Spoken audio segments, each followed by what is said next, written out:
tourism रे 100 आज जो सकाळ सेशन थिला जति के एमयू हैला 121 प्रोजेक्ट उपरे 8153 कोटी रो इन्वेस्टमेंट आसिला से मान सहित एमयू भी हेछि डिफरेंट सेक्टर जेंते adventure sports research hotel motel ई सब उपरे इन्वेस्टमेंट हबो आ छोट छोट इन्वेस्टमेंट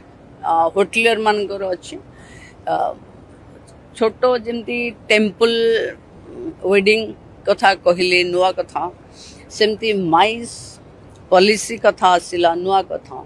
ये सब नुआ कथा को सरकार ग्रहण करिवो इन्वेस्टर्स फ्रेंडली एटमॉस्फेयर ओडिसा रे तयारी हबो एवं टूरिज्म बढ़िले नियुक्ति बढ़िबो कारण एक टूरिस्ट आसीबो माने 11 जन नियुक्ति पाइबे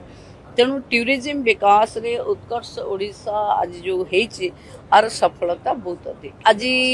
मुख्यमंत्री एमएसएमई रो गोटे पार्क ओडिशा रे हबो जोठी वुमेन एंटरप्रेन्योर माने खाली रहिबे आज महिला सीओ मानक कॉन्क्लेव रे आज सीएम घोषणा करचंती आमे सुभद्रा रे मुद्रा रे सुभद्रा एवं women digitalisation women led women's development को वुमेन लेड डेवलपमेंट को लेकिन जीवाक चाहूँ प्रधानमंत्री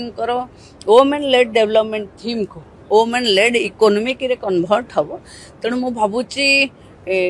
ओडिशा सरकार जो मन खोली इन्वेस्टर को डाकी इन्वेस्टर माने भी मन खोली इन्वेस्ट करने मोड रे अछंती तेणु ओडिशा विकास हम कहली ना एमएसएमई पार्क हम जो ओनली वुमेन एंटरप्रेन्योर रहिबो महिला उद्यमी माने